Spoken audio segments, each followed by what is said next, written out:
नमस्कार, मैं हूं आपके साथ मोनिका गुप्ता और आप देख रहे हैं हमारा खास कार्यक्रम मसला, जिसमें हम उठाते हैं उन मसलों को जिनका सीधा सरोकार है आम जनता से। विधानसभा के तीसरे दिन की कार्यवाही भी हंगामेदार रही और सदन को बुधवार तक के लिए स्थगित कर दिया गया। एक तरफ जहां विपक्ष ने सवालों को लेकर सरकार को घेरने की कोशिश की, तो वहीं दूसरी तरफ सीएम ने एक एक करके सभी सवालों के जवाब दिए। सीएम ने पेपर लीक मामले में भी बोला, तो वहीं बिजली की कमी को लेकर भी विपक्ष के सवालों के जवाब दिए। तो वहीं सदन में आज नमाज का मुद्दा भी उठा। एक तरफ जहां कांग्रेस विधायक आफ्ताब अहमद ने खुले में नमाज का मामला उठाया, तो वहीं सीएम मनोहर लाल ने इसका जवाब भी दिया।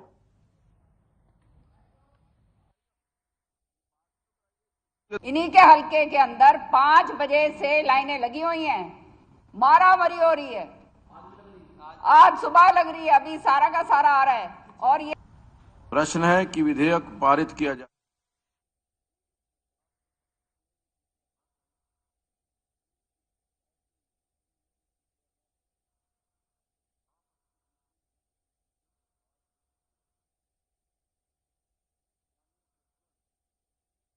संविधान भी इजाजत देता है कि किसी भी धर्म का आदमी अपनी आस्था के अनुसार अपनी जो है पूजा अर्चना अरदास नमाज जो है वो करे।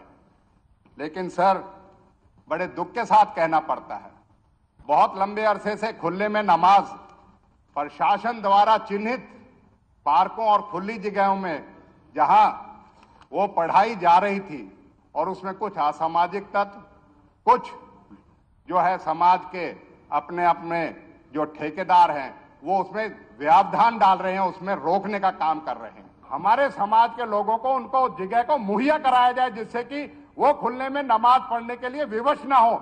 अध्यक्ष महोदय, मैंने जो कहा है वो ये कहा है कि किसी भी समाज के व्यक्ति को इस प्रकार से खुले में कोई कार्यक्रम नहीं करने चाहिए। अगर उनको करना है तो उनके लिए उनके जो इबादत के स्थान हैं, उनके पूजा के स्थान हैं, मंदिर हैं, मस्जिद हैं, चर्च हैं, गुरुद्वारे हैं, उन सब स्थानों पर करना चाहिए। इसलिए कहीं आपस में समाज का टकराव न हो, इसके लिए शांतिपूर्वक वातावरण बनाकर रखना चाहिए। इसमें सबकी जिम्मेदारी है। और मुझे अच्छी बात यह है कि वहां आपस में लोग मिलजुल करके और कुछ स्थान उन्होंने तय किए हैं, उन स्थानों के ऊपर जब तक नई व्यवस्था नहीं हो जाती तब तक सहमति बनी है और सहमति के आधार पर वो सब कर रहे हैं। उस सहमति के बाहर जाकर के करते हैं तब टकराव आता है।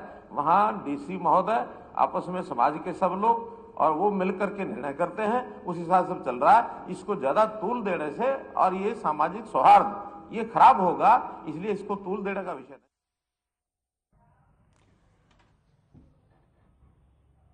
तो वहीं सदन में खाद का मामला भी पूरी तरीके से गरमाया रहा। विपक्ष ने सरकार को खाद के मामले पर घेरने की कोशिश की। खाद को लेकर कई सवाल किए गए। विपक्ष के नेताओं के सभी सवालों का जवाब कृषि मंत्री ने एक एक करके दिया। इन्हीं के हलके के अंदर 5 बजे से लाइनें लगी हुई हैं, मारामारी हो रही है। आज सुबह लग रही है, अभी सारा का सारा आ रहा है। और ये मंत्री जी कहते हैं ये सारी झूठ बात है। अब ये बताओ, जब ये ऐसी बातों को ये झूठ बोल देते हैं तो आगे क्या पूछेंगे हम इनसे।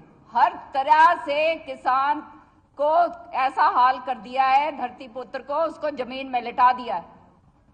उसका जो है अध्यक्ष जी ये कहते हैं काला बाजारी। आपको मैं बताती हूँ, डीएपी का जो 50 किलो का जो कट्टा है वो 1200 रुपए में बिक रहा है। सच्चाई है ये। और जो 1200 रुपए का जो एमआरपी की जगह थी वो 1500 रुपए का प्रति थैला ये बट रहा है जो यूरिया का है।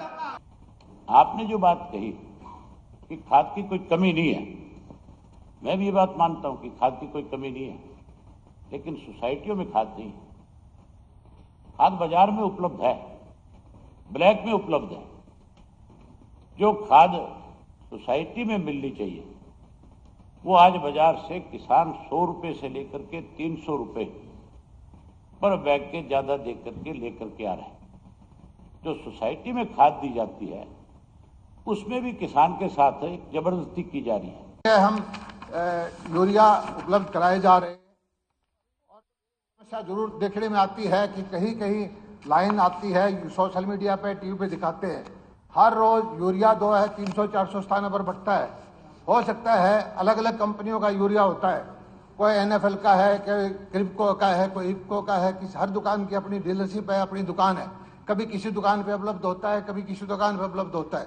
ये मैं मानता हूं कि हर वक्त हर दुकान पे यूरिया उपलब्ध नहीं होता, और कई बार किसान गुलामे में जाके अफवाह फैलाने वाले लोग भी हमारे यहीं आसपास बैठे रहते हैं, जो यहाँ पर भी बैठे होंगे कुछ लोग, तो वो लोग जो है ऐसी जगह लाइन लगा देते हैं जहाँ यूरिया ना हो और उसी को सोशल मीडिया में फैलाते हैं। यूरिया DAP खादों की कोई कमी नहीं है, खाद हम नहीं रहने देंगे कमी, और पूरी मात्रा में खाद देंगे भरपूर किसान के लिए, और किसान को पूरी गेहूं के लिए, सरसों के लिए, आलू के लिए किसी चीज की खाद की कोई कमी नहीं है। DAP अपने उच्च विश्लेषण और अच्छे भौतिक गुणों के कारण लोकप्रिय तथा महत्वपूर्ण फॉस्फेटिक उर्वरक है, क्योंकि इसमें 18% नाइट्रोजन और 40% फास्फोरस होता है। अंतर्राष्ट्रीय बाजार में DAP उर्वरक के कच्चे माल की कीमतों में वृद्धि के कारण और कोविड की वजह से प्रोडक्शन में विदेशों में दिक्कत आने के कारण आयातकों और निर्यातकों निर्माताओं ने मई 2021 महीने के दौरान अपने आयात और निर्माण प्रक्रिया को रोक दिया था, जिसके परिणाम स्वरूप पूरे देश में DAP उर्वरक की आपूर्ति में कमी महसूस की गई। तो विधानसभा सत्र के तीसरे दिन कई मुद्दे सदन में गूंजे। विपक्ष ने जमकर कई मुद्दों पर सरकार को घेरा, तो वहीं सरकार की तरफ से भी तमाम मुद्दों पर तथ्यों और आंकड़ों के साथ जवाब दिए गए। वहीं विपक्ष इन तमाम जवाबों से असंतुष्ट नजर आया, चाहे वो खाद के ऊपर सरकार का जवाब हो, या फिर बिजली आपूर्ति को लेकर हो, बिजली संकट को लेकर हो, या फिर खुले में नमाज पढ़ने को लेकर हो। साथ ही साथ आपको बता दें कि विपक्ष ने सबसे ज्यादा जिस मुद्दे पर सरकार को घेरा वो था खाद की कमी, क्योंकि लगातार प्रदेश में देखा यह जा रहा है कि खाद की कमी को लेकर कई जगह किसानों में झगड़ा देखने को मिला, कई जगह लंबी लंबी लाइनें देखने को मिली। इन तमाम मुद्दों को यहां पर विपक्ष ने सदन में उठाया और सरकार को घेरा। वहीं सरकार ने भी जवाब दिया। विधानसभा के तीसरे दिन की कार्यवाही इस दौरान हंगामेदार दिखी और सदन को बुधवार तक के लिए स्थगित कर दिया गया है।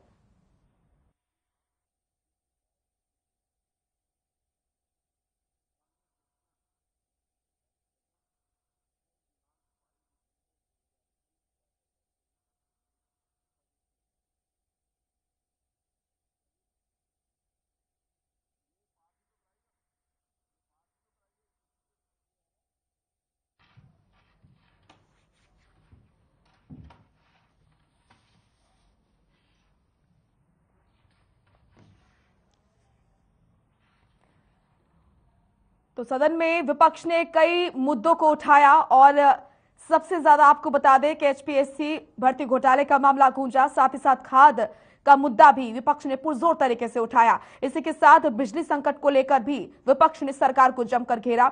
वहीं सीएम मनोहर लाल ने एक एक कर तमाम सवालों के जवाब भी विपक्ष को दिए और खुले में नमाज को लेकर भी उन्होंने कहा कि नमाज करने के लिए या फिर प्रार्थना करने के लिए मंदिर मस्जिद बने हुए हैं, फिर सड़कों पर क्यों प्रार्थना करने के लिए आएंगे। इसी के साथ आपको बता दें कि तमाम तरह के मुद्दे यहां पर विपक्ष द्वारा उठाए गए।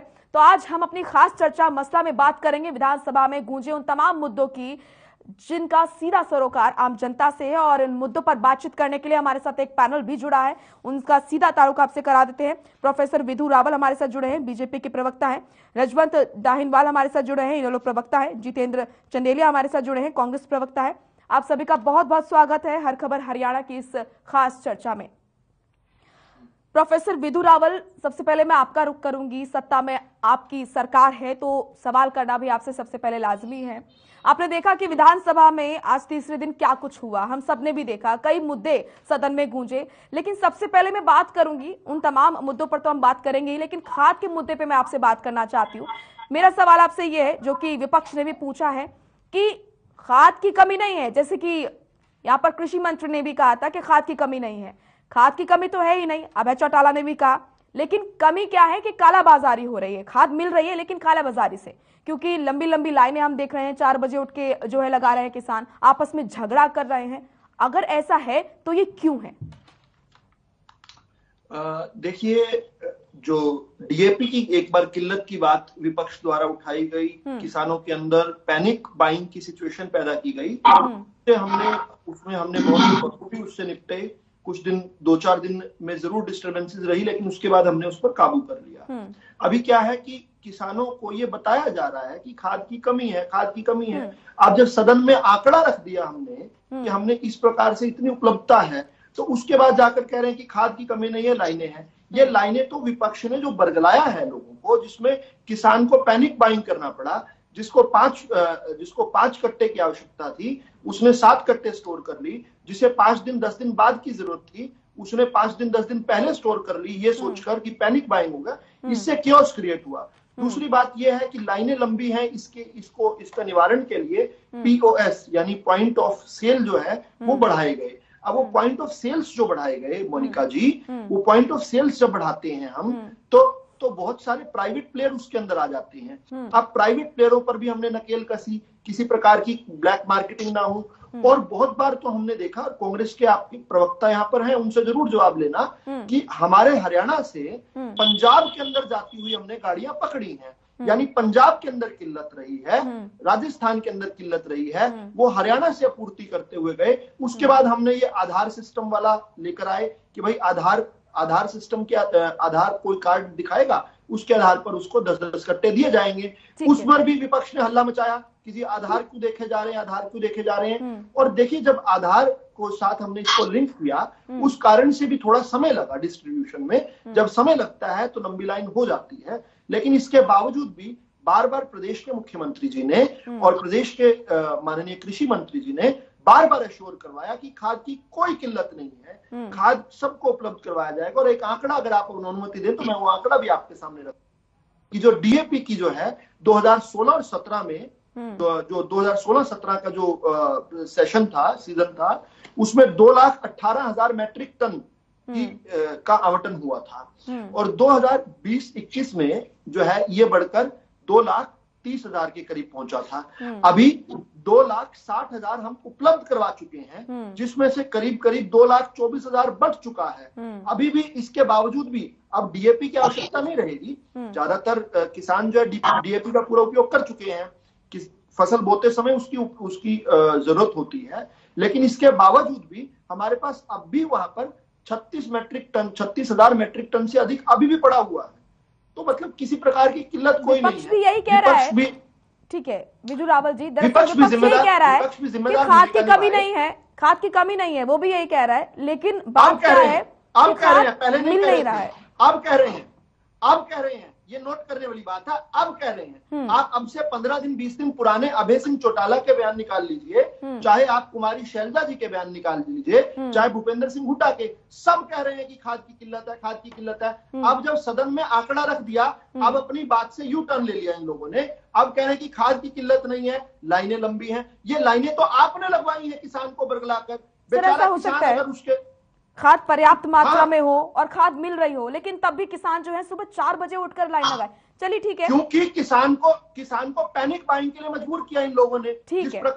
जिस प्रकार वैक्सीनेशन का डर दिखाया, जिस प्रकार प्रवासी मजदूरों को इन्होंने बरगलाया था, जिस प्रकार 1 साल तक किसानों को बरगलाकर इन्होंने आंदोलन किया। देखिए, किसान जो है, किसान पैनिक बाइंग कर लेता है जब उसको डराया जाता है। हमने देखा 1 दिन के अंदर अंदर आम उपभोक्ता ने 5-5 हजार रुपए किलो नमक खरीदा है।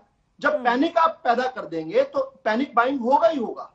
लेकिन उसे समझने के लिए उसको समझा भी तो जाता है। किसान लगातार लाइन लगा रहे हैं, लगातार झगड़े हो रहे हैं, 1 दिन 2 दिन, लेकिन तीसरे दिन तो समझ में आता है ना कि असलियत क्या है। चलिए ठीक है, ठीक है विदु रावल जी, आपके पास आऊंगी। ठीक है, जितेंद्र चंदेलिया जी, मैं आपका रुख करूंगी। आपने सुना, उन्होंने कहा, विदु रावल जी ने कहा कि पंजाब में कमी है, राजस्थान में कमी है, लेकिन हरियाणा में कमी नहीं है। कांग्रेस अपने गिरेबान में झांक के देखे। बड़े दुर्भाग्य की बात है मोनिका जी, हमारे हरियाणा में एक कहावत है कि छाछ तो बोले बोले, चांदनी भी बोले जिसमें 72 छेद। और जो हालात मोदी जी की सरकार में देश के किसान के हैं, मजदूर के हैं, बेरोजगार युवा के हैं, किसी से छुपा नहीं। और हरियाणा की मैं बात करूं, जो अभी हमारे सम्मानित प्रवक्ता साथी विदु रावल जी जो कह रहे थे, तो मुझे बड़े दुर्भाग्य की बात है, मुझे एक शायर की पंक्ति याद आती है फिराक जलालपुरी साहब की, कि तू इधर उधर की ना बात कर, तू इधर उधर की ना बात कर, ये बता काफिला क्यों लुटा, मुझे रहजनों से गिला नहीं, तेरी रहबरी का सवाल है। तो इधर उधर की बात ना करके ये अगर प्रदेश की जनता के हित में बात करें तो मैं समझता हूं ज्यादा ठीक रहेगा। आपके सामने जिस प्रकार 2.5 लाख करोड़ का कर्ज प्रदेश की जनता पर है और डीएपी की ये बात करते हैं, खाद की ये बात करते हैं, इनके लोगों ने जो सरकार के अधिकारियों ने जो स्टॉक किया हुआ है, इनके लोगों ने जो स्टॉक किया हुआ है, और जिस तरीके से किल्लत आज भी इनको शायद पता नहीं किसानी के बारे में, खेती के बारे में, कि हमारे देश के अंदर और खासकर उत्तर भारत के अंदर, उत्तर भारत में हरियाणा और पंजाब के अंदर पछेती फसल जिसको कहते हैं, पीछे फसल बोना जिसको कहते हैं, वहां भी खाद की जरूरत पड़ती है। लेकिन दुर्भाग्य की बात यह कि जिस बेशर्मी से सरकार अपना पल्ला झाड़ रही है हरियाणा की विधानसभा के अंदर, तो आज चर्चा खाद के साथ साथ में मैं समझता हूं हमें यह भी कर लेनी चाहिए, जो युवाओं के भविष्य पर इन्होंने ताला लगा दिया है, युवाओं के भविष्य का जो गला घोटा है, हरियाणा कर्मचारी चयन आयोग की बात हो या हरियाणा लोक सेवा आयोग की बात हो, आलोक वर्मा साहब जो मुख्यमंत्री जी के बड़े चहेते हैं, उनकी बात हो, दुर्भाग्यपूर्ण वो चर्चा भी कर लेनी चाहिए। मैं समझता हूं वो चर्चा भी प्रदेश के हित में है, जनता के हित में है, और आपके सम्मानित चैनल पर वो चर्चा भी कर लेनी चाहिए। खाद का, किसान का, खेती का तो ये भला नहीं कर पाए, विदुर रावल जी कुछ कहना चाह रहे हैं रजवन जी, फिर उसके बाद आपके पास आऊंगी। युवाओं का भला कर पाए, ना जनता का भला कर पाए, तो दुर्भाग्यपूर्ण है। इनके पास किसी विपक्ष के किसी सवाल का जवाब नहीं है, जनता के किसी सवाल का जवाब नहीं है। सुन लीजिए फिर। ये दोनों हाथों से जनता को लूटने का काम कर रहे हैं मोनिका जी, ये निजीकरण बढ़ाने का काम कर रहे हैं, ये किसान मजदूर को मारने का काम कर रहे हैं। दुर्भाग्यपूर्ण है। जैसे उपचुनावों में हरियाणा की जनता ने इन्हें सबक सिखाया, सत्ता में रहते हुए डबल इंजन की सरकार को हार का मुंह देखना पड़ा। मैं समझता हूं कि आने वाले 5 राज्यों के चुनाव में भी इनको वो तो जनता दिखा देगी, वो तो जनता दिखाई देगी, जनता अपना निर्णय ले ही लेगी। ठीक है विदुर रावल जी, आवाज आवाम नकारे खुदा, जनता अपना निर्णय सुना चुकी है। आपने देखा उपचुनावों में वो तो वक्त बताएगा जितेंद्र जी, डबल इंजन की सरकार वो तो वक्त बताएगा। ठीक है प्रोफेसर विदुर रावल जी, वक्त बता चुका है, वक्त बता चुका है। ठीक है जी, ठीक है जितेंद्र जी। जनता ने, देश की जनता ने इनकी पार्टी को बार बार जो है सत्ता से बेदखल कर दिया है। ये कहीं कहीं पर कभी 400 सीटों वाली पार्टी अब 44 सीटों तक आ गई थी। अरे आपकी पार्टी तथ्यों पर बात करते हैं, 2 सीट भी कांग्रेस ने भीख में दी थी, भीख में दी थी। इतिहास देख लीजिए, आप इतिहास देख लीजिए, आप अपने गलीवार में झांक के देख लीजिए। रजवन दाहिनवाल जी कुछ कहना चाहते हैं? मुगलों ने, तुगलकों ने, अब्दाली ने, अंग्रेजों ने नहीं लूटा इस देश को। और भी लोग हैं, उन्हें बोलने देते हैं। आरएसएस और भाजपा के लोग इस देश को और प्रदेश को डबल इंजन की सरकार लूट रही है।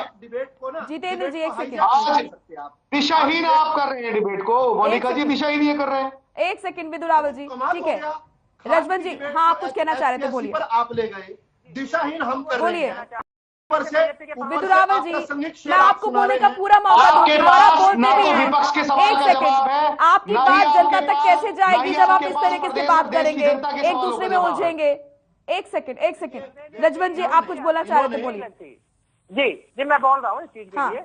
हाँ। विदुर रावल जी ने अभी जो बात कही है कि बिल्कुल भी कमी नहीं है खाद की, ये बात बिल्कुल उतनी ही सही है जिस प्रकार से इन्होंने सदन में ये कहा था कि ऑक्सीजन की कमी से कोई भी मौत नहीं हुई। इस बात में और इस बात में उतनी ही सत्यता है। अब जैसे कि जहाँ पे जो लाइनें लगी थी, जो दिन रात जहाँ पे छोटे छोटे बच्चे वहां पे लाइनों में लगे खड़े हुए थे खाद की कमी के लिए, डीएपी के लिए, वहां पे जो खड़े हुए थे, वो भारतीय जनता पार्टी की सरकार से कोई पूछे कि वो क्यों खड़े हुए थे। दूसरी बात, अभी जो कह रहे थे कि इनेलो के पार्टी या विपक्ष जो उनको भड़का रहा है, बहका रहा है, तो किस किस चीज के लिए आप विपक्ष को आप दोषी साबित करोगे, जबकि कमी तो आपकी है। अगर आप अच्छे से काम करोगे, विपक्ष किसी का नहीं बहकाने का काम, विपक्ष का काम है जनता की आवाज को बुलंद करना, जनता के अधिकारों को उनको अधिकारों को दिलाने की बात करना। अगर सरकार सही काम कर रही है तो हम भी विपक्ष के नाते आपकी भी मदद करेंगे, सरकार की भी मदद करेंगे, लेकिन जहां पे जनता के साथ अगर उसकी अनदेखी हो रही है, आपके राज्य में थानों में खादें बिकी हैं, थानों में खाद मिली है, आप कहते हो कि कमी नहीं है, बिल्कुल नहीं है कमी उनके लिए नहीं है जिनको कालाबाजारी करनी है। आप कहते हो कि खाद बहुत है, तो वो खाद किनके पास है? विधु रावल तो ये कह रहे हैं, विधु रावल जी कह रहे हैं कि विपक्ष बरकरार है, इसीलिए किसान जो है वो घबरा रहे हैं। विपक्ष अब ये सारी चीज विपक्षियों पर डाल ले तो फिर सरकार क्या कर रही है? हाँ। आपके जो नुमाइंदे हैं, आपके जो नेता हैं, आपके जो वर्कर हैं, वो कर क्या रहे हैं? आपके मतलब आप हरियाणा की जनता को क्या समझ रहे हैं कि वो आसानी से बैठ जाएगी? आप अपनी देखे ना, आपने ऐसे कर्म किए हुए हैं कि जनता को कुछ समझ में नहीं आ पा रहा। जब कैथल में किसी के घर पे जब किसानों ने सब वहां पे बताया कि वहां पे ब्लैक मार्केटिंग हो रही है, क्या आपने उसके ऊपर मुकदमा दर्ज किया? जब आपको ये पता है कि थाने में जब जाके खाद मिल रही है, तो क्या आपको शर्म नहीं आई? सरकार को शर्म नहीं आई कि खाद मिलनी कहाँ पे चाहिए और मिल कहाँ पे रही है? आप बात करते हैं विधु रावल जी, आप अपने पहले सरकार को ठीक करें, सरकार का जो रवैया है उसको ठीक करें। जनता को जो सुविधाएं मिलनी चाहिए, किसानों को जो सुविधाएं मिलनी चाहिए वो मिल नहीं रही। बाकी आप टीवी चैनल पर बैठकर आप कुछ भी कह सकते हैं, उसको आपका कोई हाथ नहीं पकड़ सकता, कोई आपका जबान नहीं रोक सकता। लेकिन असल में जो हरियाणा की जनता है वो पूरी तरह से परेशान है। किसानों की बात करें, वही बात अभी एचपीएससी की बात, अभी एचपीएससी का जो घोटाला हुआ था, जो भर्ती घोटाला हुआ था, चौधरी अभय सिंह चौटाला ने उस घोटाले को जब उजागर किया, तो आप उसको भी, मुख्यमंत्री जी उसको भी क्लीन चिट दे रहे हैं। तो उन्होंने मतलब जो पैसे पकड़े गए हैं वो गलत है। क्या मैंने ठीक सुना? क्लीन चिट तो दिया नहीं है ना। उजागर किया, अटैचियां पकड़ी गई हैं, अटैचियां। अनिल नागर जैसे लोग, बलारा जैसे लोग जो संरक्षण प्राप्त है मुख्यमंत्री और डबल इंजन की सरकार का, लोगों को दुर्भाग्य की बात है। फिर बेशर्मी से हरियाणा की विधानसभा में मुख्यमंत्री जी बोलते हैं। मेरे पास पड़ा है ये अखबार, मैं कोई अपने घर से नहीं छाप रहा। विधु रावल जी, ये समस्या आती ही नहीं जब जिसके समय में घोटाले होते हैं वो सरकार अगर प्रमुखता से उसकी जांच, घोटाले तो होते ही रहे हैं, कांग्रेस के समय में भी घोटाले हुए हैं, तमाम जो सरकारें हैं, पिछली सरकारें, हमने देखा कि समय समय पर इस तरह के बड़े बड़े घोटाले होते रहे हैं। लेकिन मोनिका जी, कांग्रेस के समय में अगर किसी ने कोई घोटाला लेकिन दुर्भाग्य यही है कि जब सत्ता से चले जाते हैं उसके बाद याद आता है कि जांच होनी चाहिए। मारने वाले मंत्री को संरक्षण नहीं दिया। कांग्रेस के समय में कुलदीप सेंगर, चिन्मयानंद जैसे, चिन्मयानंद कुलदीप सेंगर जैसे, अजय मिश्रा जैसे लोग नहीं हुए। विपक्ष की बात सुनी जाती कांग्रेस के समय में, किसान मजदूर की बात सुनी जाती थी। इस तरीके से नहीं मोनिका जी, ठीक है, दुर्भाग्य की बात है। मुझे एक शायर की पंक्ति फिर याद आती है कि लश्कर भी तुम्हारा है, सरदार तुम्हारा है, तुम झूठ को सच लिख दो, अखबार तुम्हारा है। आपके सम्मानित चैनल देश की जनता देख रही है। आप सत्यता की बात कीजिए, आप सत्तारूढ़ सरकार से प्रश्न कीजिए, आप सत्ता से सवाल करने की क्षमता रखिए। पूछते नहीं है, यहाँ अपनी भड़ास निकाल लो, पूछिए सत्तारूढ़ सरकार से, आप कटघरे में खड़ा करके या फिर पिछली सरकारों की कमियां गिना के आज जो कमियां हैं उन पर पर्दा नहीं डाला जा सकता। जो सच है, अगर ठीक है मुख्यमंत्री जी के, जितेंद्र जी एक सेकेंड, जितेंद्र जी एक सेकेंड, ठीक है जितेंद्र जी, आऊंगी आपके पास भी, आपको पूरा समय दूंगी मैं, ठीक है। सिटिंग जजों से जांच करा सकते हैं। एक सेकेंड, हालांकि सरकार ने कहा है कि प्रदेश की जो जांच व्यवस्था है, चयन आयोग के जितेंद्र जी संरक्षण प्राप्त उनके द्वारा जो भर्तियों में जो घोटाला हुआ है, हरियाणा प्रदेश के युवाओं के साथ जो जीवन के साथ खिलवाड़ हुआ है, क्या ये हाई कोर्ट के सिटिंग जज से उसकी जांच कराएंगे, करा पाएंगे? पूछिए इनसे, मेरा सवाल है। ठेका ले लिया क्या? ठीक है जितेंद्र जी, पहले ही भारतीय जनता पार्टी से दुनिया परेशान है और आप भी ऐसे ही हो गए। आपकी हालत हमें भी पता है, आप अपने समय पर बोल दीजिए। कम से कम जो मुद्दे जो इतने जनता को आपकी बात समझ में आए, इसीलिए इस तरह की चर्चा होती है। विधु रावल जी, मैं ये कह रही हूँ, विपक्ष का यही कहना है कि विपक्ष को कटघरे में खड़ा करके आप जो आज की जो वर्तमान की समस्या है उस पर पर्दा नहीं डाल सकते हैं। पिछली सरकारों ने क्या किया क्या नहीं किया उसको आज की जनता नहीं सुनना चाहती है। आज जो कमी है उस पर काम कीजिए, आज जो कमी है सरकार की उसको स्वीकार कीजिए, तो आपके लिए भी सही रहेगा। ये बात किसी से छिपी नहीं है। देखिए विधु रावल जी, कि सुबह सुबह किसान उठता है, फिर लाइनों में लगता है, तब भी उसको खाद नहीं मिल पा रही है। इसको समझना होगा, इस बात को समझना होगा। चंदेलिया जी चुप हुए थे, अब आपका प्रश्न इतना लंबा, मैं कब उत्तर दूं इस बात का, ये बताइए। दीजिए, आपके पास पूरा समय दीजिए। अब अच्छा चलो, अब मैं उम्मीद करता हूं मुझे 3 लोगों का उत्तर देना है। तीनों लोग जो है शांति से मेरा उत्तर सुनेंगे, और जो अशांत होगा उसका मतलब चोर की दाढ़ी में तिनका।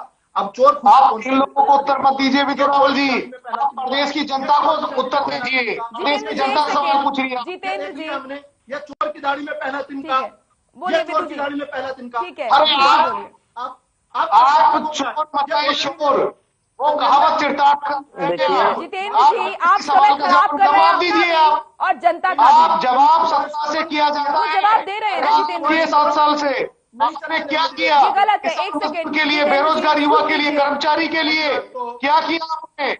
22 बार पेपर लीक में है। दूसरा, ऐसे अनप्रोफेशनल व्यक्ति को आपने डिबेट में बिठा भी लिया तो उसके बाद बंद कर दीजिए। ये व्यक्ति पूरी डिबेट को खराब कर रहा है। आपकी सदाकत की जरूरत नहीं है, बंद कीजिए। आपकी सदाकत की जरूरत नहीं है। डिबेट में किसको बैठाया? जिस प्रकार आप सम्मानित प्रवक्ता है, आपकी भाषा, आपका व्यवहार सिस्टर शादी होना चाहिए। आपके चरित्र का पता आपकी व्यवहार से लगता है। धरती पर लाकर खड़ा कर दिया है। अपने शब्दों को लगाम दीजिए। आपने अवसर दे दिया इनको बोलने का, इनका कोई सुनता ही नहीं। आपके कोई जवाब नहीं है। मैं आपके मुख्यमंत्री को चैलेंज करता हूँ, मैं दुष्यंत चौटाला को चैलेंज करता हूँ, मैं तुम्हारे कृष्णपाल गुर्जर को चैलेंज करता हूँ, तमाम भाजपा के और जनता के तमाम नेताओं को चैलेंज करता हूँ। जितेंद्र चंदेलिया से डिबेट कर ले, तुम्हारी क्या औकात है? ताकि मैं अपना उत्तर दे पाऊँ। उप मुख्यमंत्री को चैलेंज करता हूँ, तुम्हारे सांसद विधायकों को चैलेंज करता हूँ, पूरी सरकार को चैलेंज करता हूँ। जितेंद्र जी, आप क्या कर रहे हैं? पूरा समय आप बोलेंगे क्या? पूरा समय आप बोलेंगे क्या? शायद जवाब भारतीय जनता के पार्टी के प्रवक्ता को देना है। जितेंद्र जी, सुन लीजिए, ये गलत तरीका है। समझ में नहीं आ रहा। चर्चा किस लिए होती है? ताकि सभी पक्ष को सुना जाए। आप ही बोलते रहेंगे क्या? जवाब उनसे लेना है। नहीं, वो आपको ध्यान से सुने। जब आप बोलते हैं तो विदु रावल जी ध्यान से आपको सुनते हैं, बीच में इंटरप्ट नहीं करते हैं, तो आपको भी सुनना चाहिए और आपको सुनना होगा। जी, आपने जो सवाल पूछा है, आपने सवाल पूछा है कुछ, मैं उसका उत्तर दे दूं क्या? नहीं, बिल्कुल नहीं। मैंने जिससे सवाल किया है वही जवाब दे रहे हैं जितेंद्र जी। आपसे जब सवाल कीजिएगा आप जवाब दीजिएगा। विदु रावल जी, अब मैं फिर से अपनी बात शुरू करते हुए ये कह रहा हूँ कि जो भी बोले दाढ़ी में तिनका। अब देखते हैं कि चोर की दाढ़ी में तिनका किसका निकलता है। सेकंड गिनिए अभी आपकी सर्टिफिकेट की जरूरत नहीं है हमें। चलिए आप जवाब दीजिए, सर्टिफिकेट की जरूरत नहीं है। ठीक है, जवाब दीजिए। नहीं, सर्टिफिकेट की जरूरत नहीं है आपके। देखिए कौन क्या है? आप चोरी किसके राज में होती है? सरकार किसकी है? चोरी कौन करवा रहा है? आप बोलिए, किसकी पकड़ी जा रही है? अधिकारी किसके पकड़े जा रहे हैं? चोरी क्या आप बोलते ही रहेंगे? ऐसे कैसे चलेगा? जवाब आप अगर सवाल करते हैं तो जवाब भी सुनेंगे क्या? आप ही जवाब देंगे? आप जब ये बोले, जब इनसे प्रश्न करें तब इनकी आवाज खोलिए। अगर इनकी आवाज बोलेंगे तो खोल के रखेंगे तो नहीं बोल पाएंगे। बोलिए विदु जी। अब कितनी इस डिबेट को कितनी बेशर्मी से डिरेल करने के बाद चंदेलिया जी मुस्कुरा भी रहे हैं, क्योंकि इनका एजेंडा ये था कि इस डिबेट में सार्थक चर्चा ना हो पाए। फिर भी मैं प्रयास करता हूं, एक और प्रयास करता हूं जी। अभी इन्होंने मुझे बड़ी बड़ी बातें बताई। हम उस पार्टी की बात कर रहे हैं जिस पार्टी की पंचायत से लेकर पार्लियामेंट तक सरकारें होती थी, लेकिन जनता एक बार नहीं पिछली 2 बार से प्रदेश में भी और इनको धूल चटाकर धरती पर बिठा दिए, इनके घुटने लगवा दिए हैं। और देखिए आखिर किस प्रकार की कि डिबेट भी नहीं बोलने दूंगा, प्रश्न भी मैं करूंगा, उत्तर भी मैं खुद करूंगा। इनका प्रश्न था इनका प्रश्न था आप मुद्दे पर बोले थे क्या? आप मुद्दे पर बोल रहे थे क्या? आप मुद्दे पर बताओ। आपको गालियां दे रहे थे, आपको गालियां दे रहे थे सुबह से शाम तक। आपका पप्पू प्रधान जिस प्रकार की गालियां देता है, ऐसी गालियां दे रहे थे आप देश की जनता के लिए। भर्ती घोटाले पर आलोक वर्मा के खिलाफ ये कार्रवाई करा सकते हैं क्या? जो बड़े विपक्ष के झगड़े की वजह से ही आम जनता के जो मुद्दे हैं ना, उन पर बातचीत नहीं हो पाती है और यही इस डिबेट पे देखने को मिल रहा है। आप मैं बताता किस तरह का व्यवहार कर रहे हैं आप लोग? इनेलो के प्रवक्ता साहब ने, देखिए मैं कांग्रेस के इस व्यक्ति का जवाब देना भी ठीक नहीं मान रहा हूं, लेकिन फिर भी अगर अगली बार पूछेंगे तो मैं जवाब दूंगा। अभी मैं इनेलो के जो प्रवक्ता, उन्होंने एक सवाल उठाया था, उसका उत्तर दे दूं मैं। उन्होंने सभ्य तरीके से अपनी बात रखी थी, उम्मीद है दूसरे भी इनसे सीखेंगे। उन्होंने कहा कि किस किस चीज के लिए विपक्ष को दोषी आप ठहराएंगे, किस किस चीज के लिए विपक्ष को आप दोष देंगे, ऐसा इनेलो के प्रवक्ता ने कहा था। तो मैं इनेलो के प्रवक्ता अगर सब्र से सुने तो मैं बताऊं उनको कि अंबाला में केसरी एक स्थान पर, वहां पर कांग्रेस के ब्लॉक स्तर का जो पदाधिकारी है उसके यहां से हमने खाद पकड़ी है, उसके यहां से खाद स्तर का वर्तमान का पदाधिकारी है। कांग्रेस के पूर्व प्रत्याशी के घर में गांव लुखी जिला कुरुक्षेत्र के घर से खाद पकड़ी है। ये तो हो गया अभी की बात का। मोनिका जी, आपका भी ये प्रश्न था कि आप पिछली बातें न कीजिए। अरे झूठ बोल। अब चंदेलिया जी, ये चोर की दाढ़ी में तिनका, ये चोर मचाए चोर। ये देखो इनकी पार्टी का चोर पकड़ लिया, इनकी पार्टी अब चोर मचाए शोर, चोर बोलो चोर, ये चोर चिल्ला रहा है, ये चोर चिल्ला रहा है, शक्ल से भी चोर लगता है मुझे तो शक्ल से भी चोर लगता है। नहीं विदु रावल जी, इस तरह की टिप्पणी मत कीजिए। नहीं विदु रावल जी, नहीं ये व्यक्ति शक्ल से भी चोर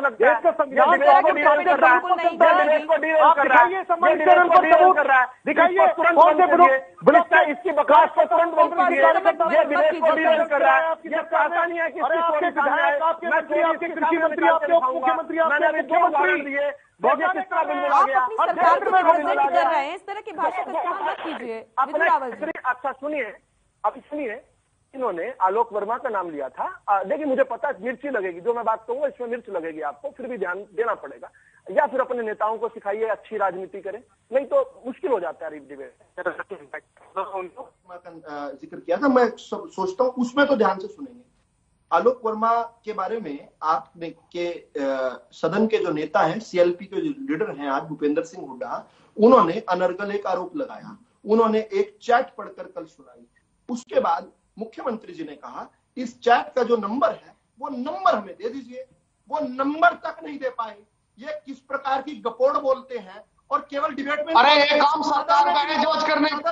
हमारे सीएलपी लीडर नेता प्रतिपक्ष किरण चौधरी, कांग्रेस के अलावा विपक्ष के नेताओं ने भी, विपक्ष के कांग्रेस के अलावा विपक्ष के नेताओं ने भी जो आवाज उठाई है प्रदेश के जनता के, प्रदेश की जनता के युवाओं की। आपके मुख्यमंत्री बेशर्मी से मुस्कुराते हैं। मनोहर खट्टर जी दुर्भाग्यपूर्ण है। हरियाणा की विधानसभा में बेशर्मी से मुख्यमंत्री मुस्कुराते हैं, उनको फिक्र नहीं है प्रदेश के युवाओं के भविष्य की। एक जवाब नहीं है, सार्थक जवाब नहीं है मुख्यमंत्री जी के पास और डबल इंजन की सरकार के पास। अनर्गल बताते हैं आप प्रदेश के युवाओं के लिए किए गए सवाल को, विधानसभा में कांग्रेस के द्वारा किए गए सवाल को अनर्गल बताते हैं आप। चोर पूछे सवाल, मैं तो हैरान हूं किस प्रकार से ये लोग पूछते हैं। इधर चोर मचाए शोर, उधर चोर पूछे सवाल, हैरान हो। अरे चोर भी आप है, चोरी भी आप करा रहे हैं, गुनाहगारों में शामिल गुनाहों से नहीं मतलब। ठीक है रजवन जी कुछ कहना चाहते हैं। रजवन जी ठीक है रजवन जी बोलिए। ठीक है जितेंद्र जी, ठीक है विदु रावल जी, बहुत देर से आप बोल रहे हैं। विदु रावल जी ठीक है विदु रावल जी, रजवन जी बोलिए। मैं चुप हो जाऊंगा। जिस प्रकार से कांग्रेस और बीजेपी तो अभी हमने पिछले 7 साल में विदु रावल जी आपके ही पास आ रही हूँ, आप ही को सारे सवालों के जवाब देने हैं। सबसे ज्यादा बोलने का मौका मिलेगा।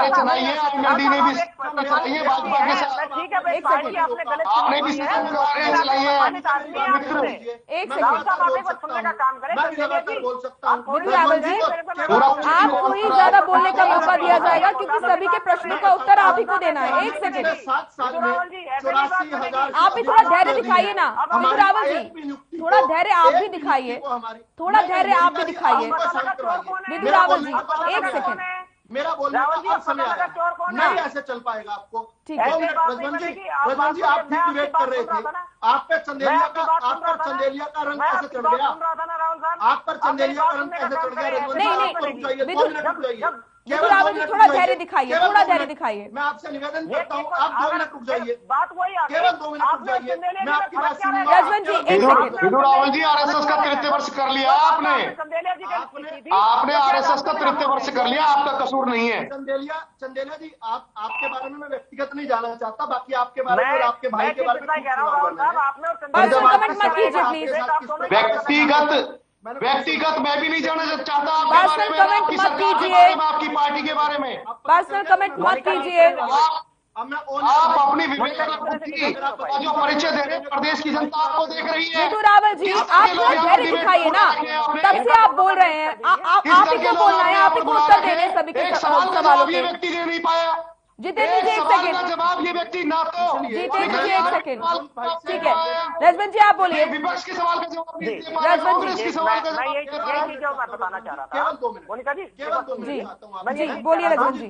आज से पहले जो भी मुद्दे उठाए हैं, एक बार जो भी मुझे बताने घोटाले का हुए अवसर हैं, दीजिए उनकी कि हमने घोटालों की पिछले जो 7 जांच सालों है में वो आज तक 84,000 से अधिक नियुक्ति बोलिएगा ना विदु रावल जी, एक सेकंड, मैं कहाँ बोल रही हूँ आपको बोलने नहीं दिया जाएगा। एक सेकंड आप रजवन जी रावल साहब जवाब आपको देना है, सुन लीजिए। ऐसे डिबेट नहीं चल 450 करोड़ का जो दवा सकती। इस प्रकार घोटाला का आरोप आप दुष्यंत डिबेट चौटाला जी चलाना नहीं लगाते चल थे, सकती है। जो आज मेरी आपकी बात पूरी सरकार नहीं में हुई है। मुख्यमंत्री उनके बने सवाल बैठे हैं। पूरे रह गए। रजवन जी एक सेकंड, अरे 2 मिनट का समय, देगा क्या मोनिका जी? मोनिका जी सुन लीजिए एक सेकंड, बोलिए विदु रावल जी जल्दी से बोलिए। उनकी सुन रहा ना ये पर या आप सुन रहा है व्यक्ति, सुन पा रहा है व्यक्ति। जितेंद्र जी आप तो सुन लीजिए, आप तो सुन लीजिए, ठीक है विदु रावल जी बोलिए, जल्दी अपनी बात पूरी कीजिए। बहुत जल्दी पूरी करता हूं मैं जी। हमने पिछले 7 साल में 84,000 से अधिक नियुक्तियां की हैं। 20,000 हमारी पाइपलाइन में है जो अगले 1.5 या 2 महीने में पूरी हो जाएंगी। ये और हम पिछले 10 साल, उससे पहले के जो 10 साल थे हमारी सत्ता में आने से पहले कांग्रेस की सरकार थी, वो 10 साल में केवल 62,000 नौकरियां दे पाई थी। हम 7 साल में 84,000 से ऊपर दे चुके हैं और 20,000 अगले 1.5 महीने में हो जाएंगे, 1 लाख से ऊपर। लेकिन मेन बात क्या है जो मैं कहना चाह रहा था, जिसके लिए मैंने चंदेलिया जी से भी अनुमति ली और भाई रजवन जी से भी ली, वो ये है हमारी 84,000 की नियुक्तियों में एक बार भी कोर्ट की कोई एडवर्स टिप्पणी नहीं आई। कोर्ट ने कोई एक नियुक्ति भी रद्द नहीं की, जबकि चंदेलिया जी की जब पार्टी सत्ता में थी उन्होंने केवल 62,000 दी, उनमें भी 12 नियुक्तियां कोर्ट ने। अरे 22 बार पेपर लीक हुए आपके, 22 बार पेपर लीक, आपकी अटैचियां जा रही है, आपके पर्ची और खर्ची का मुख्यमंत्री जी जिक्र करते हैं। 62,000 आप कह रहे 62,000 नहीं, 1,20,000 नियुक्तियां थी कांग्रेस के समय में, 1,20,000। आपने प्रदेश के लोगों को रोजगार छीनने का आपने काम किया है, आपने निजीकरण करने का आपने काम किया है, दुर्भाग्यपूर्ण है। झूठ बोल रहे हैं आप यहाँ पर। विदु रावल जी अब मुझे लगता है कि आप शांत हो जाएंगे। विदु रावल जी अब मैं शांत हो जाऊंगा, अब मैं शांत हो जाऊंगा बस। और रजवन जी से एक निवेदन करके अपनी बात पूरी करूंगा। देखिए आपकी जब सरकार थी ना, तो आपके जो सुप्रीमो थे, प्रदेश के मुख्यमंत्री थे ओम प्रकाश चौटाला साहब, उनको 10 साल की सजा 1 नहीं 2 नहीं 3 कोर्टों ने दी थी और आपने बड़े बड़े वकील खड़े किए थे। उसके बाद भी 10 साल से एक दिन भी अपनी सजा कम नहीं करवा पाए थे। चंदेलिया जी जो हंस रहे हैं, इनकी सरकार की 12 नियुक्तियां रद्द की कोर्ट ने, हमारी ठीक है रजवन जी, रजवन जी जवाब दे रहे हैं, ठीक है रजवन जी से हंस रहे हैं, ठीक है हाँ आऊंगी आपके पास में, जितेंद्र जी आ रही हूँ। अब रजवन जी आप बताइए, अब बताइए रजवन जी बोलिए। बारे में ये आरोप लगा रहे हैं, शायद रावल साहब बोल रहे हैं, उन्हीं के कंधों पर ये सरकार चला रहे हैं। सबसे पहले तो अपना, अगर ये साफ है तो दुष्यंत चौटाला की पार्टी से तुरंत अपना समर्थन वापस ले, उनको अपनी पार्टी से निकाले। उप मुख्यमंत्री आपकी सरकार में है, उनके पिताजी कोई और है क्या? उनके पिताजी कोई और है क्या? यार ये सवाल आप दुष्यंत चौटाला जी से विधानसभा में भी आप मुख्यमंत्री जी पूछ सकते हैं। ये सवाल मुख्यमंत्री जी विधानसभा में दुष्यंत चौटाला जी से भी पूछ सकते हैं। दूसरी चीज मैं बता देता हूँ अभी आज से पहले जो आपकी 28 भर्तियां हुई है, जो पेपर रद्द हुए हैं, उन पेपर रद्द के 28 पेपर रद्द नहीं हुए, गलत जानकारी है। आप नाम बता दीजिए 28 के, हरियाणा के युवाओं रजवन जी 28 के नाम बता दीजिए। हरियाणा के युवाओं ने आप 28 के नाम बता दीजिए। राज्यपाल को मिलकर ज्ञापन आप कह रहे हैं रजवन जी 28 पेपर रद्द नहीं हुए, 18 नहीं हुए, 8 भी नहीं हुए। आप 8 के नाम बता दीजिए, 28 छोड़िए 8 के नाम बता दीजिए। जांच करने के लिए, लेकिन गपोड़ बोलने के लिए है ये चैनल, इस चैनल पर आकर आप गपोड़ बोले। आ रही हूँ जितेंद्र जी, जिम्मेदार चैनल है, जनता देख रही है आपकी बात को, आप गपोड़ बोल रहे हैं। आप नाम बता दीजिए, कौन से पेपर रद्द हुए नाम बताइए। चुप नहीं रहे। विदु रावल जी मैं आपसे सीधा सवाल पूछ रहा हूं, मोनिका जी आप पूछिए उनसे, आप इनसे पूछिए 28 हाँ ना, फिर आप जवाब दीजिएगा, मैं आपके पास आऊंगी, आप नोट कीजिए ना इनकी बातों को, कोई दिक्कत नहीं है, आप जवाब दीजिएगा। मोनिका जी आपसे चाहता हूं आप एक इनसे सवाल पूछिए। 28 पेपरों की बात कर रहे हैं, 28 नहीं 18 बता दे, 18 नहीं बता सकते 8 बता दे, कम से कम झूठ तो ना बोले। आप ही पूछ लीजिएगा लेकिन इनसे पूछिए, जो समय है उनको बोलने दीजिए। ठीक है आ रही हूँ जितेंद्र जी, कोई कमी नहीं है। हाँ ठीक है। 8 पेपरों के नाम भी नहीं बता पाएंगे, नहीं तो माफी मांगिए। तो आप बताइएगा। बता रहा हूँ। ठीक है जितेंद्र जी कुछ कहना चाह रहे हैं। जितेंद्र जी बोलिए। मोनिका जी मैं बड़े सम्मानित शब्दों में कहना चाहता हूँ रावल साहब से हमारे सम्मानित प्रवक्ता हैं, और जैसे हमारी आवाज म्यूट की गई है, इनकी आवाज भी म्यूट कर दे, जो प्रदेश की जनता के साथ न्याय हो और वो सुन सके, ये चर्चा सार्थक हो। आपके सानिध्य में जो चर्चा हो रही है मोनिका जी, इनकी आवाज को म्यूट कर दीजिए। नहीं, आपको भी मोनिका म्यूट नहीं जी, किया गया था जब आप बोल रहे थे, तो किसी को म्यूट मोनिका नहीं किया जी गया। सुन लीजिए, आप आप बोलिए विधु रावल जी, एक सेकंड। वो तो मीडिया का चेहरा सबके सामने है, देश में देख रहा है, प्रदेश भी देख रहा है। आ रही हूँ आप ही के पास। मैं ये कहना चाहता हूँ मोनिका जी, मोनिका जी, मैं ये कहना चाहता हूँ, इनको आप इनकी वॉल्यूम कम कर देंगे तो मैं समझता हूँ सार्थक चर्चा होगी। अब सुन लीजिए, आप नहीं काम करेंगे तो सुन लीजिए। आप देखिए, प्रदेश की जनता के साथ जो व्यवहार डबल इंजन की सरकार कर रही है वो दुर्भाग्यपूर्ण है। जिस तरीके से कर्मचारी को मारा गया, जिस तरीके से किसान को मारा जा रहा है, जिस तरीके से बेरोजगार युवा को मारा जा रहा है, जिस तरीके से ये दलितों को मार रहे हैं देश और प्रदेश के अंदर। हिसार की मैं घटना की बात करूंगा। हिसार में वाल्मीकि समाज के व्यक्ति की हत्या वहां पर की गई है, हिसार के अंदर। समझता हूँ स्थानीय मुख्यमंत्री जी, डीजीपी साहब या एसएसपी साहब, किसी ने भी उस पीड़ित परिवार को न्याय नहीं दिया है। शराब घोटाला, रजिस्ट्री घोटाला, दलित उत्पीड़न, महिला उत्पीड़न, बेटी बचाओ बेटी पढ़ाओ की भी बात करते हैं। 100 स्मार्ट सिटियों में गुड़गावा जैसे शांत हो जाइए, तब से मैं आपको देख लीजिए, सड़कें देख लीजिए, सड़कें, ये तरीका नहीं होता है ना चर्चा में इस तरीके से बोलने का। आप बोलिएगा ना, नहीं कर पाए, कुछ चीजों का निदान ये नहीं कर पाए, शिक्षा, स्वास्थ्य, बिजली, पानी, सुरक्षा लोगों को नहीं दे पाए। ऊपर से 2.5 लाख करोड़ का कर्ज, 2.5 लाख करोड़ का कर्ज प्रदेश की जनता पर है। 2.5 लाख करोड़ का कर्ज। ठीक है विधु रावल जी, जवाब विधु रावल जी, जब आपने ठीक है, एक सेकंड जितेंद्र जी, विधु रावल जी, अगर ठीक है जितेंद्र जी है तो आप जवाब देंगे। ठीक है 2.5 लाख करोड़ का कर्ज विधु रावल जी, प्रदेश की जनता पर। विधु रावल जी, अगर देश को और प्रदेश को, प्रदेश की जनता को चुनाव में आपको सबक सिखाया, चुनाव आपकी ठीक है, मैं जवाब ले रही हूँ, मैं जवाब ले रही हूँ, की पंक्ति याद आती है, मैं जवाब ले रही हूँ। मोदी जी की सरकार पर, डबल इंजन की सरकार, सबसे झूठ से जिससे भी आप यारी रखें, सबसे झूठ से जिससे भी आप यारी रखें, आप तो अपनी तहरीर जारी रखें। इस समय मालिक है आप बाजार के, विधु रावल जी, वो कीमत हमारी रखे। विधु रावल जी, अगर सवाल विपक्ष से ही किया जाना है तो फिर सत्ता पक्ष क्या करेगी, मोदी फिर सरकार क्या करेगी? खट्टर एक सेकंड, आप इनसे परेशान होकर तो आपको सत्ता में बिठाया है ना सरकार ने, जनता ने, माफ कीजिएगा, सवाल पूछने में आपको जनता ने क्यों बिठाया है सत्ता में, ताकि आप जवाब दें। राहुल गांधी जी, प्रियंका गांधी जी, हमारी अध्यक्ष कुमारी शैलजा जी, जितेंद्र जी और विधु रावल जी, आपकी किसी भी बात जनता नहीं समझ पाएगी, ना आपकी बात समझ में आ रही है, ना ही विधु रावल जी। ठीक है, ठीक है विधु रावल जी,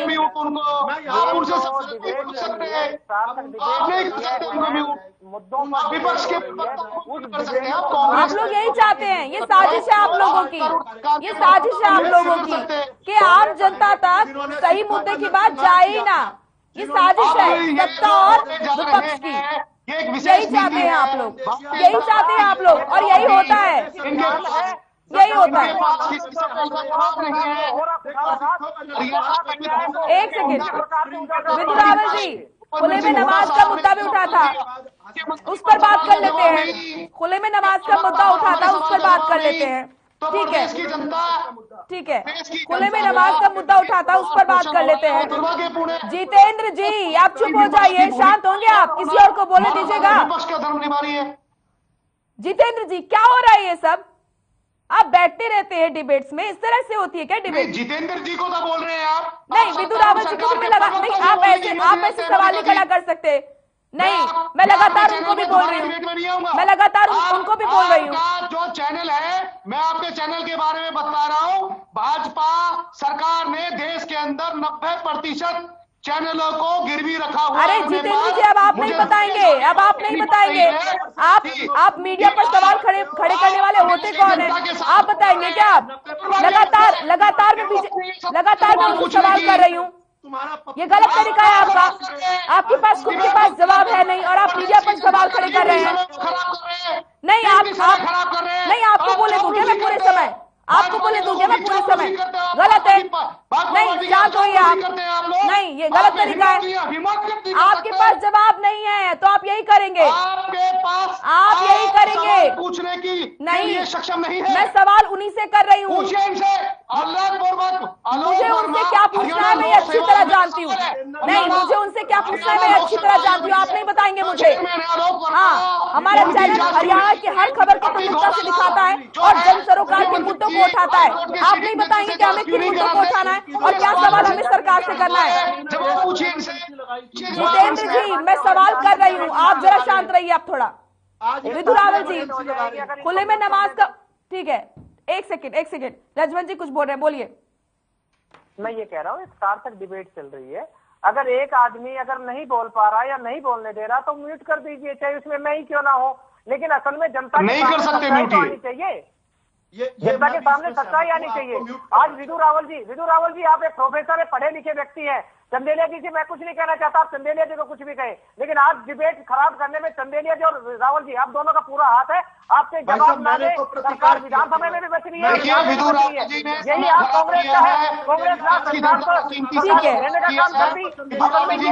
विधानसभा में एक जरूरी मुद्दा उठा खुले में नमाज पढ़ने का। विधु रावल जी आपसे मेरा ये सवाल है, अगर समस्या दुनिया में आती है तो वो हल के साथ उसका हल भी निकलता है।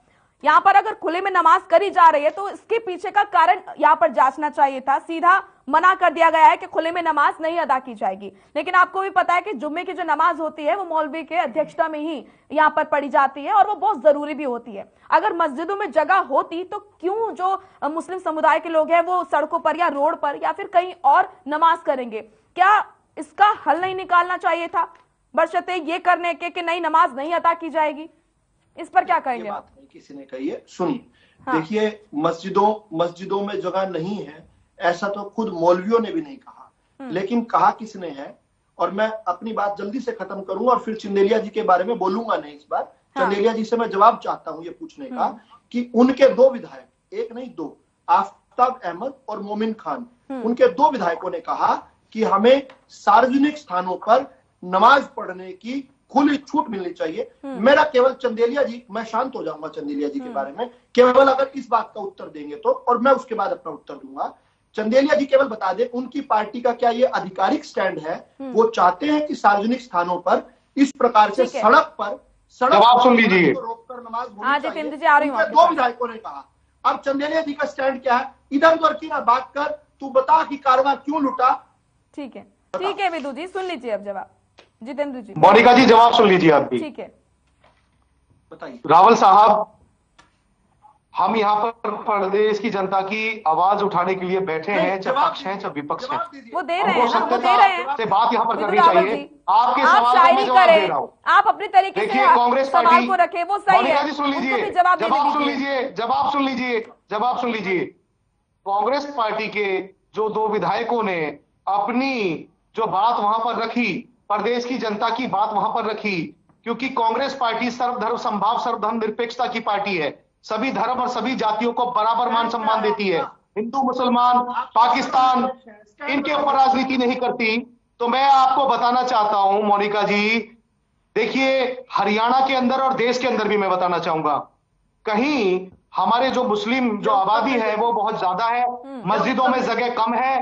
तो आपने बताया जुम्मे की जो नमाज है, शायद कुरान शरीफ के बारे में इनको नहीं पता, इनको कुरान की आयतों के बारे में नहीं पता, किसी के धर्म के बारे में नहीं पता, तो टिप्पणी भी किसी के धर्म पर नहीं करनी चाहिए। तो मैं बताना चाहता हूं जुम्मे की जो नमाज होती है, कुरान शरीफ जो धार्मिक पुस्तक है मुस्लिम भाइयों की, उसके आधार पर जैसे हमारी रामायण और गीता है, हमें उसका आदर करना चाहिए। वहां पर जगह नहीं है, इतनी जगह नहीं है कि 500 लोग या 1000 लोग वहां पर नमाज जुम्मे की अदा कर सके। इसलिए कुछ जगहों पर हमारे दोनों विधायकों ने रिक्वेस्ट की है, भाजपा की डबल इंजन की सरकार से कांग्रेस पार्टी ने रिक्वेस्ट की है, क्योंकि कांग्रेस पार्टी सभी धर्मों को सम्मान देती है, हिंदू मुसलमान हिंदू और हिंदू के बारे में राहुल जी ने बताया। तो हिंदू हम हैं, मैं भी हिंदू हूं, लेकिन हिंदुत्व की राजनीति हम नहीं करते। हिंदुत्व की राजनीति भाजपा की सरकार करती है। हिंदू मुसलमान पाकिस्तान हिंदुस्तान इन 4 सब्जेक्टों के अलावा अगर ये रोजगार, विकास, जीडीपी इनके बारे में बात करें, सीमाओं की सुरक्षा के बारे में बात करें, शांत रहना चाहिए क्योंकि आपके समय वो भी नहीं चुपते है। हैं। देश के विकास के लिए सवाल पर जवाब नहीं है। आपके पास नहीं, ये गलत है, पर जवाब नहीं है, एक सवाल का जवाब नहीं है इन पर। ठीक है जितेंद्र जी, विदुरावल जी एक सेकंड, रजवंत जी भी, उनसे भी मैं प्रतिक्रिया लेना चाहूंगी, फिर आपके पास ही आ रही हूँ क्योंकि आपसे ही मुझे जवाब लेने हैं। ठीक है, बोलिए। मैं कांग्रेस का स्टैंड जानना चाह रहा हूं। रजवंत जी एक सेकंड, कांग्रेस का स्टैंड नहीं पता चला, आपने जाने दिया, ये मक्कारी कर बेशर्मी के साथ अपना इधर उधर की बात कर निकल गए, आपने उनसे जवाब नहीं लिया। मैं हर किसी से जवाब लूंगी। सभी पार्टियों का एक स्टैंड होना चाहिए। हर किसी से जवाब लूंगी। मुख्यमंत्री जी अरे आपको मकुल जवाब दिया मैंने, मकुल जवाब। नमाज की जगह सड़क है क्या? ठीक है, रजवंत जी को सुन लीजिए, रजवंत जी को सुन लेते हैं, आपके पास आ रही हूँ मैं। अपनी पार्टी का बुला दिया। मोनिका जी छोटा सा कीजिए, जितेंद्र जी आपसे मैं बोलूंगी। एक सेकंड, हाँ रजवंत जी बोलिए। रजवंत जी एक बार जवाब लेने दीजिए। रजवंत जी एक बार जवाब दे रहा हूँ, मैं जवाब दे रहा हूँ, उसके बाद आप जो कुछ करना। ठीक है, बोलिए रजवंत जी, बोलिए स्टैंड क्या है? रजवंत जी बोलिए। आपकी पार्टी का स्टैंड क्या वहाँ है? पे नमाज अदा करने लगा तो वहाँ पे प्रशासन से उन्होंने अनुमति ली थी ना। जब वो शुरू में वहाँ पे इकट्ठे हुए तो प्रशासन से उन्होंने अनुमति ली थी। ये चीज नहीं ली, आप ये चीज नहीं, ये नहीं ली। वहाँ पे लोग वहाँ पे खुद गई है। और अगर अच्छा, मेरा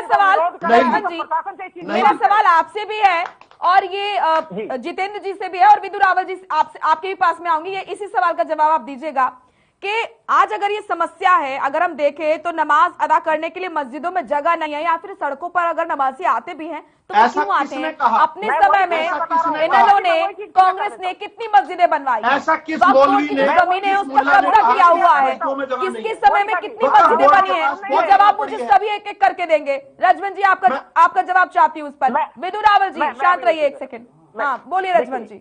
संविधान के अनुसार भारत एक धर्मनिरपेक्ष राज्य है और उस धर्मनिरपेक्ष में हमें सभी के धर्मों का सम्मान करना चाहिए। बनी है आपके समय में? उसी सम्मान के अनुसार जब मुस्लिम भाई अगर उनको नमाज अदा करने के लिए अगर कोई एक निश्चित जगह कर दी जाती है ताकि अगर वो सड़क पे ना पड़े, जगह क्यों नहीं बनाई गई, लेकिन उनकी जगह निश्चित करने की जिम्मेदारी सरकार की है। सरकार उनके लिए एक जगह निश्चित करे। गुरुद्वारे बनते हैं, मंदिर बनते हैं, मस्जिदें क्यों नहीं बनवाई गई? बताइए आपके समय में कितनी मस्जिदें बनी हैं? चीज डिसाइड कौन करेगा? ये जनता अगर पॉपुलेशन बढ़ रही है, अगर मंदिर बन सकते हैं तो उन मुसलमान भाइयों को भी जगह चाहिए। हाँ, उन भाइयों को जगह चाहिए, मस्जिदें बननी चाहिए ना। जब हिंदुओं के लिए मंदिर बन रहे हैं उनको, हाँ ठीक है, जवाब नहीं है आपके पास। जितेंद्र जी आप जवाब दीजिए, कांग्रेस के समय में कितनी मस्जिदें बनी है? वक्फ बोर्ड की जो जमीनें हैं, मोनिका जी, बाबा साहब डॉक्टर भीमराव अंबेडकर जी का लिखा हुआ संविधान देश में जितनी जातियां, धर्म, लिंग, संप्रदाय, पंथ सबको मौलिक अधिकार देता है, सबको बराबरी का अधिकार देता है। कांग्रेस के समय में वक्फ बोर्ड और कांग्रेस अल्पसंख्यक विभाग की तरफ से मैं आपको बताना चाहता हूं, मंत्रालय की तरफ से पूरे देश के अंदर, हरियाणा प्रदेश के अंदर कब्रिस्तान के लिए और मस्जिद के लिए, मैं कब्रिस्तान को भी जोड़ना चाहता हूं, जहां जमीनें नहीं थी मुस्लिम भाइयों के पास वहां जमीनें दी गई और इसके साथ धर्मशाला के लिए जमीन दी गई, हिंदू भाइयों के लिए, गुरुद्वारों के लिए, सिख भाइयों के लिए, चर्च के लिए, ईसाई भाइयों के लिए, क्योंकि सर्वधर्म समभाव, सर्वधर्म निरपेक्षता का अगर कोई पालन करता है तो वो कांग्रेस पार्टी करती है। ये मेरा जवाब है। इस समय में कितनी मस्जिदें बनी? एक भी तथ्य नहीं दिया। देखिए मेरे पास फिलहाल डाटा नहीं है इस चीज का कितनी मस्जिदें बनी मोनिका जी, लेकिन मैं आपको अगली डिबेट में मैं वादा करके जाता हूँ प्रदेश की जनता से और आपके दर्शकों से, अगली डिबेट में पूरा खाका आपको दूंगा कि कांग्रेस के समय में कितने कब्रिस्तान और कितनी मस्जिदें बनी, कितने मंदिर बने, कितनी धर्मशाला बनी, कितने गुरुद्वारे बने, कितने चर्च बने, क्योंकि जाति धर्म की राजनीति कांग्रेस नहीं करती। जाति धर्म की राजनीति, जहर की राजनीति, जाति धर्म पर जहर फैलाने की राजनीति करती है तो भारतीय जनता पार्टी आरएसएस करती है। विदुरावल जी बताइए, आपके समय में कितनी मस्जिदें बनी हैं? क्यों सड़कों पर घूम रहे हैं नमाजी, क्यों सड़कों पर बैठ रहे हैं? बताइए। अगर मैं इसका पक्का उत्तर दूंगा, अगर जल्दी, क्योंकि समय का अभाव है, जल्दी दीजिए। जी देखिए, पहला तो ये तथ्य के हिसाब से बता दूं, इन्होंने 10 साल में 2004 से लेकर 2014 तक 112 जगह अलॉट की। वक्फ बोर्ड को। माफ कीजिएगा विदुर यादव जी, आपको रोकना चाहूंगी, समय का बहुत अभाव है। हम 637 ठीक है विदुर यादव जी, आपका बहुत बहुत शुक्रिया। रजवंत दाइनवाल जी, आपका भी बहुत बहुत शुक्रिया। जितेंद्र चंदेली जी, आपका भी बहुत बहुत शुक्रिया। मसला यही है कि तू मैं विपक्ष और सत्ता पक्ष की तू मैं में जो जन सरोकार के मुद्दे हैं वो पीछे छूट जाते हैं। सवाल अगर पूछे जाते हैं तो जवाब इनके पास नहीं होता और ये भूल जाते हैं कि ये पब्लिक है और ये सब जानती है। चलिए आज के लिए मसला में इतना ही। आप देखते रहिए हर खबर हरियाणा। नमस्कार।